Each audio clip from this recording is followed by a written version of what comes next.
नमस्कार, मैं हूं रवि अवस्थी और आपको बता दूं कि हम लोग जो उम्मीद लगाए बैठे थे कि साल 2026 में शुरुआत में ही युद्ध समझौता हो सकता है, युद्ध विराम हो सकता है या कोई शांति समझौता सामने आ सकता है। जो कोशिशें अमेरिका, ब्रिटेन और जर्मनी की तरफ से की जा रही थी, फ्रांस की तरफ से, ब्रिटेन की तरफ से की जा रही थी, उसका धुआं का धुआं निकल कर रह गया है। आप इसी से अंदाज़ा लगा लीजिए कि रूस ने अब एक कितना बड़ा आरोप लगाया है यूक्रेन के ऊपर, जिससे साबित होता है कि अब जो युद्ध होगा वो शायद नहीं रुक पाएगा, क्योंकि 28 दिसंबर से लेके और 1 दिसंबर के बीच के अंदर जो बड़े हमले रशिया के ऊपर हुए हैं उससे पुतिन बुरी तरीके से बौखला गए हैं। और इसीलिए हमको ये लाइन लिखनी पड़ी है कि 2026 का पहला बड़ा हमला, 90% परमाणु युद्ध को तैयार पुतिन। ये इसलिए दावे किए जा रहे हैं क्योंकि आपको पहले से पता होगा कि 21 अक्टूबर से लेके और अब तक रशिया जो है वो अपनी परमाणु तैयारियां या परमाणु हमले की तैयारियां पूरी कर चुका है। वो परमाणु अभ्यास भी कर चुका है, वो अपने परमाणु हथियारों को तैनात कर चुका है। आपको अच्छे से तरीके से पता है कि बेलारूस के अंदर ओरेशनिक हाइपरसोनिक मिसाइल रशिया की डिप्लॉय हो चुकी है दिसंबर के बिल्कुल आखिरी हफ्ते के अंदर। अब हम खबर पर आगे बढ़ेंगे, लेकिन आपको पहले हम ये बताना चाहते हैं कि आखिर हमने ये लाइन यहाँ पर क्यों लिखी है। सबसे पहले आज आप 3 से 4 बड़ी खबरें रूस और यूक्रेन के मोर्चों की जान लीजिए। सबसे बड़ा जो धमाका और सबसे तगड़ा जो 2026 का हमला किया है वो रूस ने नहीं किया है बल्कि यूक्रेन ने किया है। और यूक्रेन के ऊपर आरोप है कि उसने रशिया के कब्जे वाले खेरसौन इलाके में एक बहुत बड़ा ड्रोन अटैक किया है। और वो ड्रोन अटैक एक ऐसी जगह पे किया गया था जहां पे बहुत से रूसी नागरिक एक कैफ़े के अंदर और एक रेस्टोरेंट के अंदर पार्टियां मना रहे थे और अचानक वहां पर कई बड़े बड़े ड्रोन आकर गिरे और जिसकी वजह से अभी तक की जो लेटेस्ट खबर है उसमें 25 से ज़्यादा रूसी नागरिक मारे जा चुके हैं और लगभग 50 से 60 से ज़्यादा जो रूसी नागरिक हैं वो बुरी तरीके से घायल हैं। एक चौंकाने वाली बात और भी आ रही है यहाँ पर कि जो यूक्रेन दावे कर रहा था कि वो शांति समझौते के लिए पूरी ताकत के साथ जुटा हुआ है, उस यूक्रेन के बारे में दावा किया जा रहा है कि उसने कुछ ऐसे हथकंडे अपनाए हैं जो हैरान करने वाले हैं। इसमें सबसे इंपॉर्टेंट है कि 28 और 29 दिसंबर की रात में जिस तरीके से पुतिन के घर को टारगेट करने की कोशिश यूक्रेन की तरफ से की गई, उसके बाद से पूरी जो दुनिया है उसमें खलबली मची हुई है। और ऐसा दावा किया जा रहा है कि पुतिन ने ये साफ आदेश दे दिया है कि हम 2026 में अब तब तक युद्ध विराम पर कोई समझौता नहीं करेंगे जब तक कि उसके पास लिखित में पूरा प्रोफार्मा पुतिन के सामने नहीं आ जाता और जब तक रशिया की सारी शर्तें यूक्रेन मान नहीं लेता। तो ये जो 2-3 खबरें हैं ये बड़ी हैरान करने वाली हैं और बड़ी चौंकाने वाली हैं, इसको भी आप अच्छी तरीके से जान लीजिए। पहली बात ये है कि जो 91 यूक्रेनी ड्रोन से पुतिन के नेवागोरोद जो उनका कहते हैं ना सरकारी दफ्तर और उनका जो घर था उसके ऊपर यूक्रेनी ड्रोन ने हमले की कोशिश की और उसको आसानी से रूस के एयर डिफेंस सिस्टम ने पूरी तरीके से तबाह कर दिया। इसको लेकर कुछ बहुत बड़े सबूत रूस की तरफ से दिए गए और वहाँ के जो मिसाइल चीफ हैं, एयर डिफेंस के जो मिसाइल चीफ थे अलेक्जेंडर, उन्होंने कुछ सबूत दिखाए, कुछ ड्रोन के टुकड़े दिखाए और उन्होंने दावा किया कि ये वही ड्रोन है जो पुतिन के घर पर धमाका करने जा रहे थे और धमाके से ठीक पहले उनको हवा में तबाह किया गया है। इस आरोप को हालांकि यूक्रेन की तरफ से नकार दिया गया है। और भी 1 से 1.5 घंटे पहले एक बहुत बड़ी खबर आई है जिसमें यह अमेरिका की तरफ से दावा किया गया है कि जो रूस ने एक बहुत बड़ा इल्ज़ाम लगाया है या आरोप लगाए हैं यूक्रेन के ऊपर कि यूक्रेनी सेना या उसके जो यूक्रेन के ड्रोन हैं उन्होंने पुतिन के घर पर हमले की कोशिश की है। ऐसे सबूत CIA को नहीं मिले हैं और ऐसी रिपोर्ट्स हैं कि CIA ने अपनी एक खास रिपोर्ट डोनाल्ड ट्रंप को दे दी है, क्योंकि डोनाल्ड ट्रंप को जब ये खबर पुतिन ने 29 दिसंबर को दी थी कि भाई मेरे घर के ऊपर यूक्रेन के ड्रोन से हमले किए गए हैं, तो ट्रंप बुरी तरीके से भन्ना गए थे, गुस्साए थे और उन्होंने जेलेंस्की के सामने बोला था कि अगर पुतिन के घर पर इस तरीके का हमला हुआ है और उसमें यूक्रेन शामिल है तो ये बहुत ही खतरनाक स्थिति है और इसको मैं संभाल नहीं पाऊंगा। ये ऐसे मोड़ पर ऐसा हमला करना पुतिन के ऊपर अपने आप में आग में घी का काम करेगा और मेरा साफ कहना है कि मैं इस हमले को लेकर बेहद गुस्से में हूं। ये ट्रंप का बयान था पुतिन के घर पर हमले को लेकर।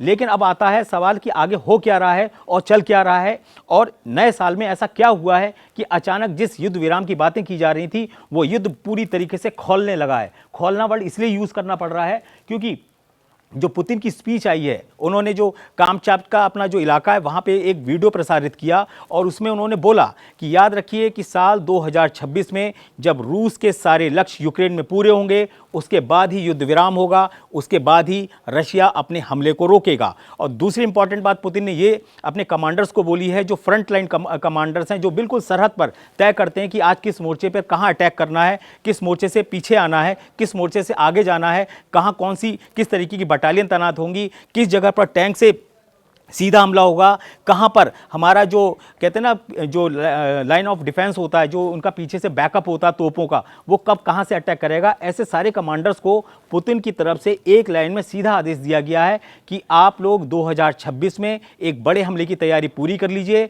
और हम अब पूर्वी यूक्रेन से और भी बड़े इलाकों पर कब्जा करेंगे। ये पुतिन ने जो संकेत दिया है हैरान करने वाला है और इसी को लेकर जेलेंस्की बुरी तरीके से चौंके हुए हैं और बौखलाए हुए भी हैं। तो यहाँ पे कहने का मतलब ये है कि रशिया ने अपने फ्रंटलाइन कमांडर्स को सीधे बड़े युद्ध का सिग्नल और संकेत दे दिया है और पूरी तैयारी के साथ उस पर यूक्रेन के बाकी इलाकों पर हमला करने को बोल दिया है। अब सवाल उठता है कि यहाँ पे आखिर ऐसा क्या माजरा है कि अचानक रशिया को इतने बड़े बड़े कदम उठाने पड़े हैं। असल में जो रूस की खुफिया एजेंसीज हैं उनका साफ कहना है कि जो जेलेंस्की हैं और यूरोप के जो नेता हैं, जिसमें खास तौर से फ्रांस, ब्रिटेन, जर्मनी और पोलैंड, ये ऐसे देश हैं जो टाइम को खींच रहे हैं, बातचीत दिखा रहे हैं, शांति समझौते की आड़ में वो असल में कुछ और खेल चल रहा है। और ऐसे दावे किए जा रहे हैं कि जो 91 यूक्रेनी ड्रोन से रूस के घर को टारगेट करने की कोशिश की गई थी, वो एक तरीके से ये टेस्ट करने की कोशिश थी कि पुतिन के जो निजी घर हैं या उनके जो दफ्तर हैं वहाँ की सुरक्षा व्यवस्था कितनी मजबूत है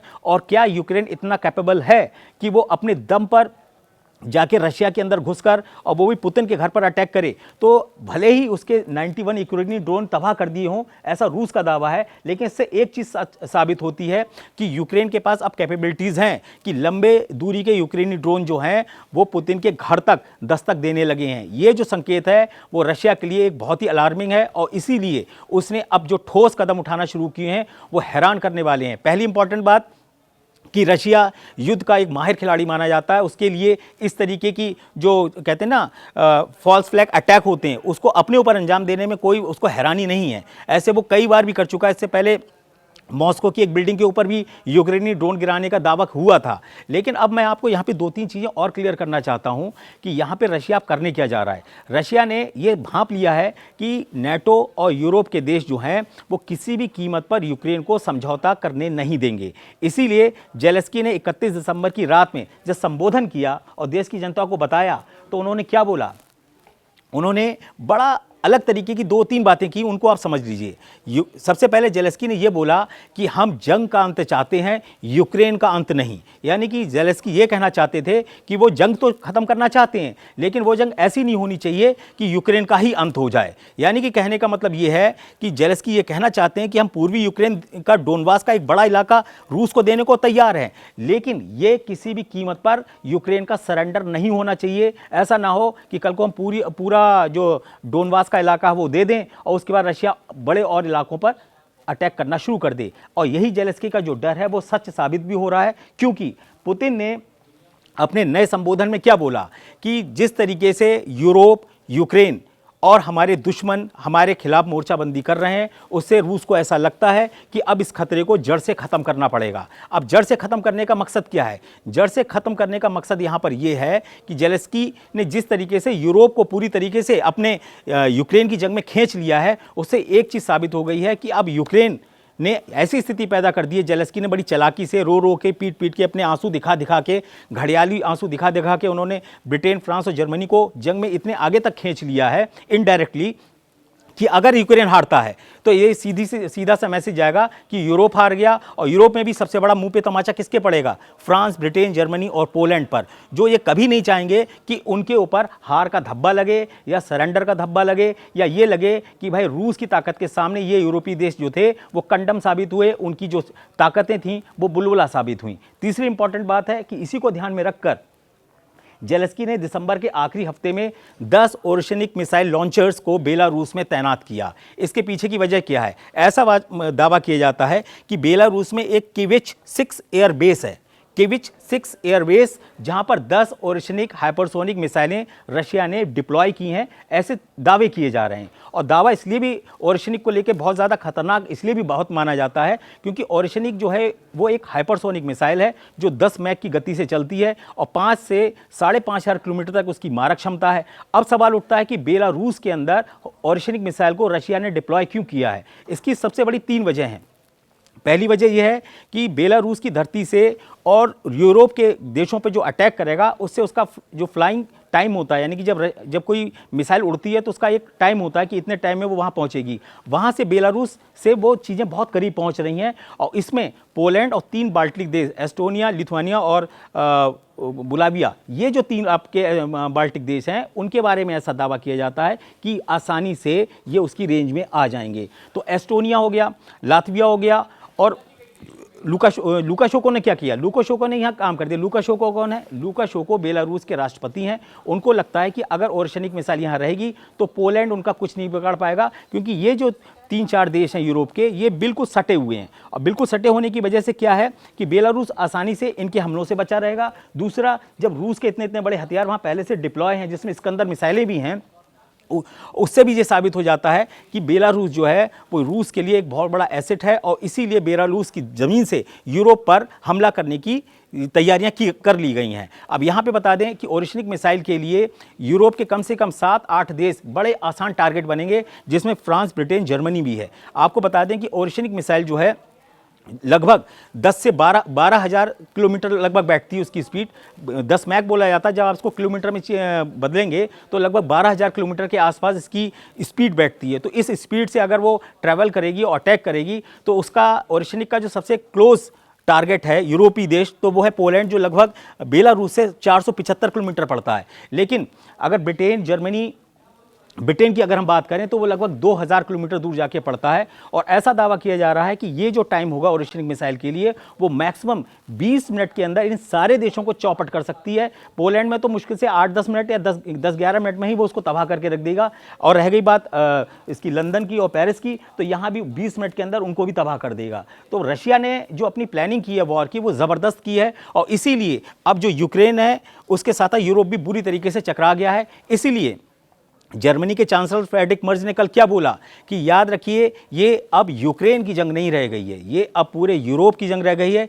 अगर ये जंग इस वक्त पुतिन की शर्तों पर या रूस की शर्तों पर रुकेगी तो आप याद रखिए ये पूरे यूरोप के वजूद पर ही खतरा बन जाएगा और रशिया एक भी यूरोपीय देश को छोड़ेगा नहीं।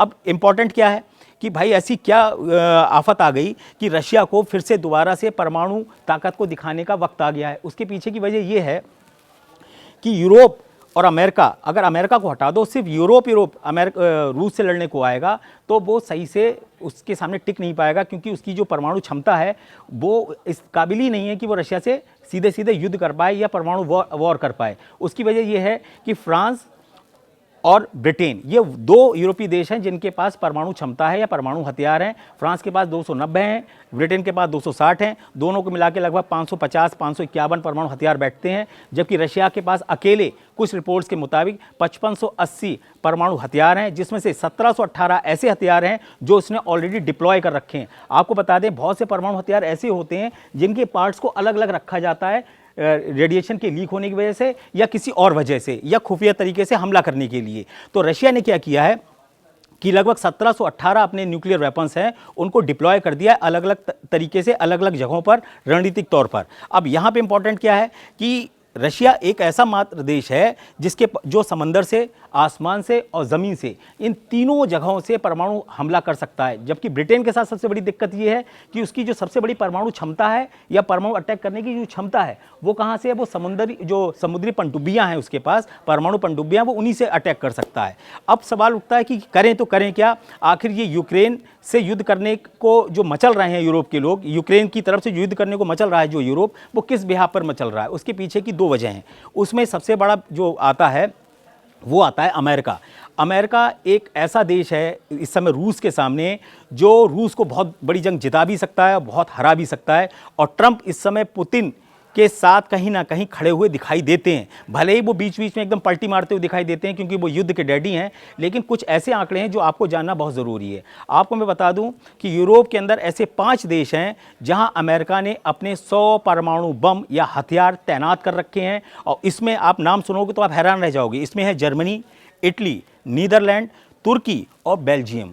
आप अंदाज़ा लगाइए, आप अंदाज़ा लगाइए कि जर्मनी, इटली और नीदरलैंड, बेल्जियम और तुर्की का नाम सुन के बहुत लोग चौंकते हैं कि भाई यूरोप में थोड़ी ना आता है, लेकिन आपको बता दें कि तुर्की एक ऐसा देश है जिसका एक बहुत बड़ा हिस्सा यूरोप के अंदर है और कुछ हिस्सा वो एशिया के अंदर है और कुछ छोटा सा हिस्सा यूरोप के अंदर है। इसीलिए इसको यूरेशिया, यानी कि यूरेशिया में ही तुर्की आता है, जहां पर एशिया का एक बड़ा हिस्सा तुर्की के अंदर है और यूरोप का थोड़ा सा हिस्सा भी तुर्की के अंदर है। जो तुर्की का सबसे बड़ा शहर है वो इस्तांबुल बोला जाता है, और इस्तांबुल का जो सबसे बड़ा इलाका है वो असल में यूरोप से भी टच करता है। तो यही वजह है कि तुर्की जो है उसके यहाँ भी अमेरिका ने अपने परमाणु हथियारों को तैनात किया है। और अगर B61 ग्रेविटी बम, जो बम बोला जाता है B61 ग्रेविटी बम, ये जो है वो परमाणु हथियारों से के बड़े ताकतवर मॉडल हैं और बड़े ताकतवर हथियार हैं, जिसको F-35 जेट से भी कहते हैं ना डिप्लॉय किया जा सकता है। तो यहाँ पर रूस की सबसे बड़ी चिंता यूरोप नहीं है, यहाँ रूस की सबसे बड़ी चिंता ये है कि जिन यूरोपियन देशों के अंदर अमेरिका ने अपने परमाणु बम तैनात कर रखे हैं, जो बहुत ही कहते हैं एडवांस हैं, वो उसके लिए हकीकत में एक बहुत बड़ा खतरा है। और इसीलिए पुतिन बार बार ट्रंप को बोलते हैं कि देखिए मैं आपकी वजह से रुका हुआ हूं, आपके कहने पर मैंने अभी तक जेलेंस्की को कुछ नहीं किया। और आपको मैं बता दूं कि जब ये खबर पुतिन ने 29 दिसंबर को ट्रंप को बताया फ़ोन पर कि देखिए आप तो जेलेंस्की के साथ मीटिंग कर रहे हो 28 तारीख को आपने की, 29 तारीख को भी आप उनके साथ हो, और आपको मैं बता दूं कि आप जेलेंस्की से जब बात हो रही थी ट्रंप की, तो ट्रंप ने क्या किया, जेलेंस्की से बात करने से पहले 2 घंटे तक पुतिन से खूब अच्छे से बात की। उसी बातचीत में पुतिन ने बोला कि आपको मैं एक बात बताना चाहता हूं कि जेलेंस्की के इशारे पर या साजिश पर मेरे घर पर 91 ड्रोन से हमले हुए। इसी बात को रूस के विदेश मंत्री सरगई लावरोव ने दोहराया। इसी बात को जो रूसी वायुसेना के मिसाइल के जो चीफ हैं अलेक्जेंडर, उन्होंने तो सबूत के साथ वो ड्रोन भी दिखा दिए जो पुतिन के घर पर टकराने वाले थे या धमाका करने वाले थे। तो जब पुतिन को ये बात पता चली कि एक देश के राष्ट्रपति को सीधा जेलेंस्की टारगेट करने जा रहे हैं, तो उन्होंने जेलेंस्की के सामने कहा कि अगर पुतिन के घर पर हमला हुआ है तो निश्चित रूप से ये यूक्रेन ने किया होगा और कोई देश इसमें शामिल नहीं हो सकता।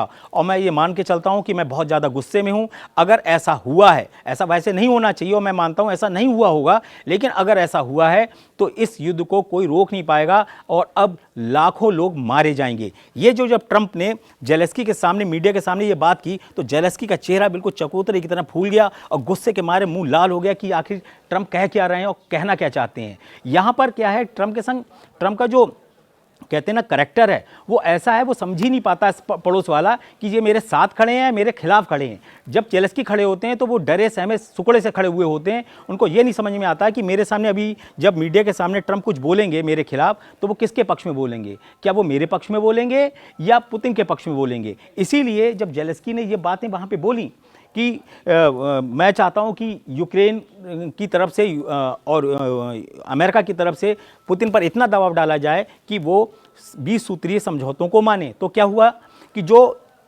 पुतिन ने, जो यूक्रेन ने और अमेरिका ने अपने 20 पॉइंट बनाए थे, उसके बारे में जेलेंस्की ने अब कल रात में 31 तारीख को बताया रात में, और आज 1 दिसंबर हो गया कि भाई हम 90% समझौते के करीब हैं। भाई 90% समझौता के करीब, और 10% क्या है, कह रहे हैं 10% ऐसा मुद्दा है जिसको सॉल्व करना बेहद कठिन है। और मैं चाहता हूं कि अगर 90% समझौते पर रूस राजी है तो 10% पे भी राजी हो जाए। रूस क्या कह रहा है कि 90% को तो छोड़ो, वो तो हमारे पास पहले से कब्जे में है। वो किस पे राजी हैं, जो रशिया ने ऑलरेडी कब्जा कर रखा है। वो किस पे राजी नहीं है, जो 10% इलाका पुतिन ने अपना टारगेट में फिक्स कर रखा है। तो इस चक्कर में क्या हुआ है कि जेलेंस्की बुरी तरीके से बौखला गए। जेलेंस्की को लग रहा है कि अगर 10% बात मेरी मान ली जाए तो 90% भले ही रशिया की बात मान ली जाएंगी, लेकिन जीत मेरी हो जाएगी, क्योंकि उस 10% के अंदर सिर्फ यूक्रेन नहीं, पूरे यूरोप का भविष्य टिका हुआ है। और इसीलिए जेलेंस्की ने क्या बोला कि हम युद्ध का अंत चाहते हैं, यूक्रेन का अंत नहीं। और अगर 10% की बात नहीं मानी गई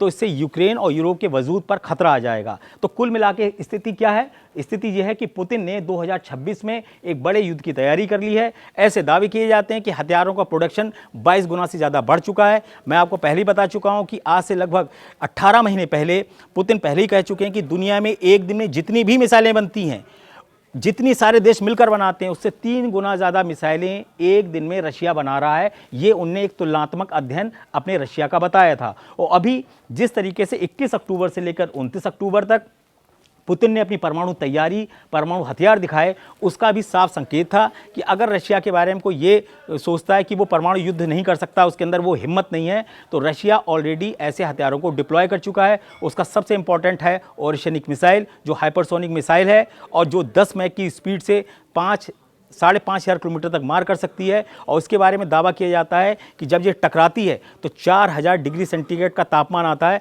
जो लगभग सूरज की सतह के बराबर होता है। तो आप अंदाज़ा लगाइए कि जहाँ ये फटेगी वहाँ ज्वालामुखी विस्फोट होगा। और इसीलिए बोला जाता है कि ये एक ऐसी ओरिशनिक एक ऐसी मिसाइल है जो परमाणु मिसाइल तो नहीं है, लेकिन धमाका इसका परमाणु मिसाइल की तरह होता है। और इसीलिए इस ब्रह्मास्त्र को पुतिन ने लॉन्च किया है बेलारूस से। और बेलारूस ने क्लियर कट बोला है कि हमारे पास ऐसी 10 ओरिशनिक मिसाइल के लॉन्चर्स आ चुके हैं। अगर लॉन्चर 10 आ चुके हैं तो मिसाइलें कितनी पहुंची होंगी, इससे आप अंदाज़ा लगा लीजिए।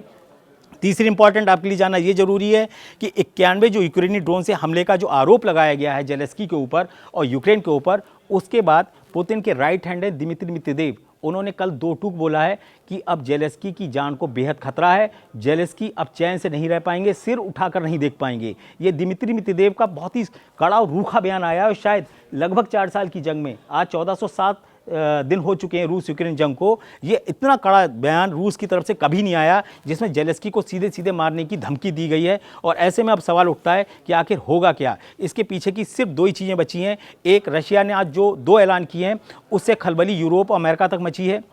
उसमें सबसे इंपॉर्टेंट है कि जो ज़ैपोरिज़िया है और सुमे है और लुहांस है, यहाँ पर एक बहुत बड़ा बफर जोन नए सिरे से बनाने जा रहा है रशिया, जो अगर देखा जाए तो इस युद्ध को और बढ़ा रहा है। तो कुल मिला के स्थिति ये हो गई है कि अभी जो 2026 का पहला बड़ा हमला रूस के ऊपर हुआ है, जिसमें 25 से ज़्यादा नागरिक मारे गए हैं, 50 से ज़्यादा घायल हुए हैं, उसके बाद अब 90% परमाणु युद्ध को लेकर पुतिन पूरी तरीके से तैयार हैं। और अगर परमाणु तैयारी की बात की जाए तो ऐसी स्थिति में अगर देखा जाए तो रशिया इस मामले में बाकी देशों से काफ़ी आगे निकल चुका है। और यूरोप सब चीज़ों को झेल सकता है लेकिन परमाणु युद्ध को नहीं। इसीलिए शीत युद्ध के बीच में बोला गया था कि परमाणु युद्ध कभी नहीं होना चाहिए, क्योंकि इसमें कोई जीतता नहीं है। और ये अच्छे से हम सबको पता है कि ये जो स्टेप होगा परमाणु युद्ध का, ये आखिरी स्टेप होगा और उसमें विनाश सबका है, इसमें जीत किसी की नहीं है। परमाणु युद्ध में कोई नहीं जीतता, उसमें मरना सबका तय है, चाहे चलाने वाला हो और चाहे मरने वाला हो, बचने वाला कोई नहीं है। कुल मिला के स्थिति आपके सामने ये आ चुकी है कि लगभग 4 साल की जंग में पुतिन आज भी उसी दोहराए पे खड़े हैं जो 24 फरवरी 2022 से स्टार्ट किया था। वो उस युद्ध को उसी तरीके से लड़ रहे हैं जैसे 24 फरवरी 2022 से उन्होंने शुरू किया था। और इसीलिए उन्होंने बोला है कि चाहे हमें भले ही 1 साल पूरा लग जाए, यानी कि साल 2026 पूरा लग जाए, लेकिन हम जब तक अपने टारगेट हासिल नहीं करेंगे रूस अपने हमले नहीं रोकेगा। और मैं आपको अगले 48 से 72 घंटे के अंदर जो भी बड़े डेवलपमेंट होंगे इस युद्ध से जुड़े वो आपको ज़रूर बताऊंगा। कुल मिलाकर रशिया अब एक बड़े टारगेट अचीव करने के लिए यूक्रेन पर नए सिरे से बहुत ही भयानक हमले करने जा रही है। सरगेई लावरोव जो विदेश मंत्री हैं रशिया के, वो इसको बोल चुके हैं। जनरल गेरिसमोव जो चीफ कमांडर है रशियन फोर्सेस के, उन्होंने अपने फ्रंट लाइन कमांडर्स को आदेश दे दिया है आगे बढ़ने के लिए। 4 लाख अतिरिक्त रूसी सैनिक जो हैं वो तेज़ी से पूर्वी यूक्रेन की तरफ बढ़ने को तैयार हो चुके हैं। कुल मिलाकर जो भी स्थिति होगी उसको मैं आपको बताऊंगा। मेरे कमेंट्स पर आप अपने टिप्पणियां जरूर करिएगा और जो भी आपको अपने हिसाब से एनालाइज करते हैं उसको हमको जरूर शेयर करिएगा। धन्यवाद।